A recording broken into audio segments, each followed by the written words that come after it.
Hi guys, my name's Doug. I'm a member of the technical service group here at Task Force Tips.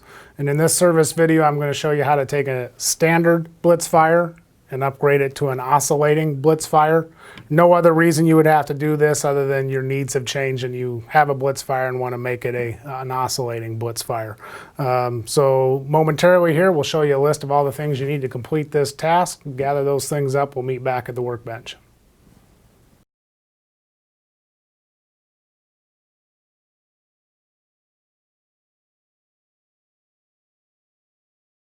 All right, welcome back to the workbench. Go ahead and get this process started. The first thing we're going to do is we're going to take this front swivel out. Now, your BLITZFIRE may require a 5/8 socket or a 3/4 inch socket. We've used both sizes, so just determine the appropriate size. These happen to be 5/8. These are held in with red Loctite, so the initial breaking free of those will take a little bit of force. Now you don't need to use generally an extension on this upper mounting bolt, but when we get to the bottom one, it really aids in reaching in there. So go ahead and remove that upper one. Make sure the wave spring comes with it. Go ahead and rotate the monitor on its axis. Swivel the ball all the way up, and this is where that extension allows you to get in through the handle into the mounting bolt on the bottom. Go ahead and remove that one. That ball will come out. We're not going to reuse that, so you can just set that aside. Okay, so if you look inside the swivel here, inside the socket of the swivel, you'll notice there's an O-ring in there. That's what seals the ball, be it that front swivel or the oscillator, to this socket. So you want to make sure to wipe that clean in case there's any debris accumulated in there. Make sure you don't leave any debris behind from your rag, such as little bits of fabric. If you have 100% silicone, that's the ideal grease to use in here. If in the absence of that, white lithium works well as also. Both are really resistant to water washout over time. As you apply this, just be careful not to get grease in the holes.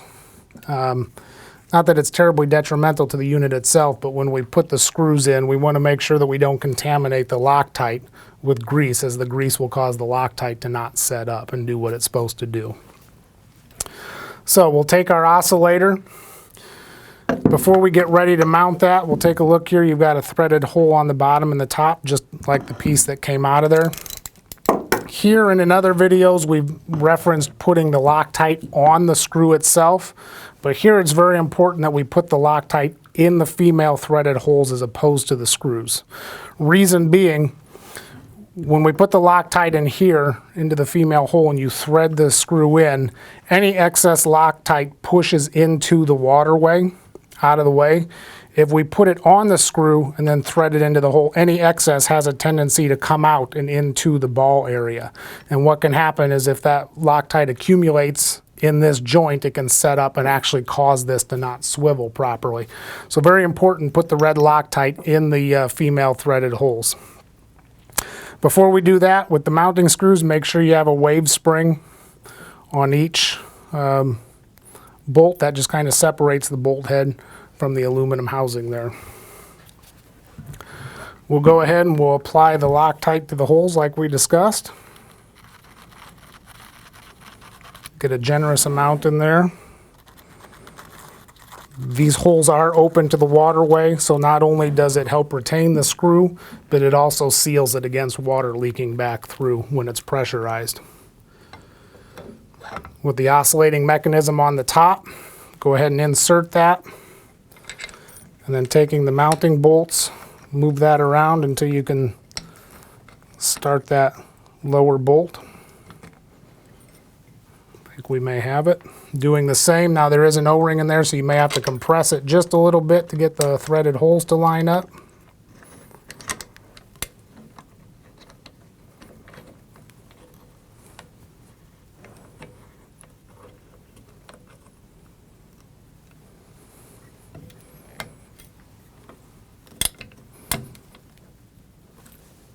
Okay, we've got those. You can pull it off to the edge of your work surface.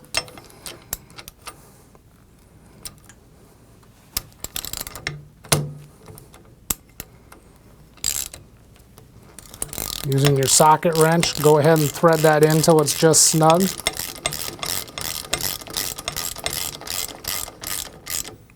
Don't tighten it, just make it a little snug. We'll come to the top one here, we'll do the same thing.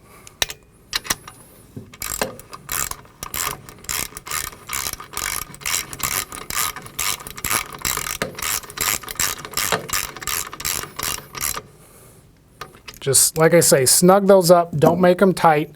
What we want to, if you over tighten it, this will not swivel. And it's important if this is going to oscillate that be able to swivel freely. So I've moved it around more than you generally would. Just get it so it feels just right. Don't take a lot of time getting it there. That feels good. Once you have that, just kind of let it set for a little bit so that Loctite can set up and hold the screws in place. 10 or 15 minutes initially so we can finish the rest of this. You should let it sit for at least a couple hours after the repair is complete to allow that Loctite to really set up. But for this purpose, give them 10 or 15 minutes to set up so that as we swivel this, it's not backing those screws out, causing those to be loose. Okay.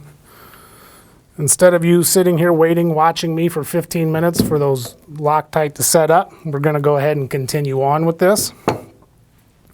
On the top of the ball, there's 2 set screws that plug the mounting holes that are typically plugged for when it's a standard BLITZFIRE, not an oscillator.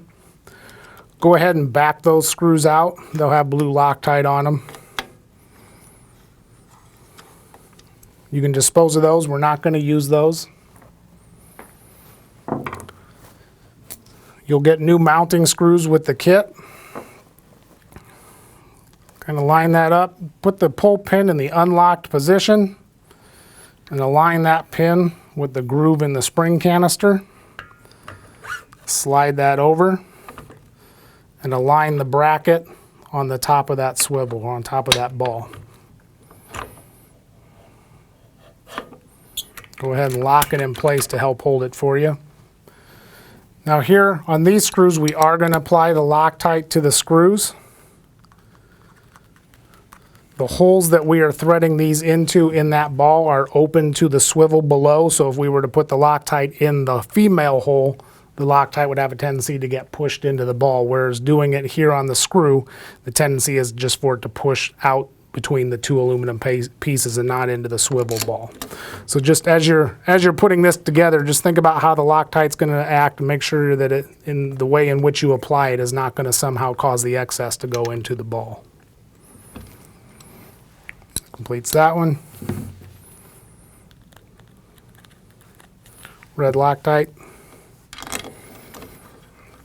It's as tight as you can get those with a T-handle wrench by hand is sufficient. Once that's complete, unlock the pin. Make sure that rotates freely. You don't feel any snags anywhere. Try the other extreme. As long as it moves freely, your oscillation should be good. If you feel it hanging up somewhere, that could alter the oscillation. You want to make sure to correct that. Once that's set for a couple hours like we discussed before putting water pressure to it, then you should go ahead and test it with water flow. The oscillating mechanism on a BLITZFIRE monitor requires a minimum of 175 gallons per minute of flow in order for the wheel to cause it to oscillate. So go ahead and achieve a minimum flow of 175 gallons per minute. Test that oscillation. If all looks good, your installation is complete.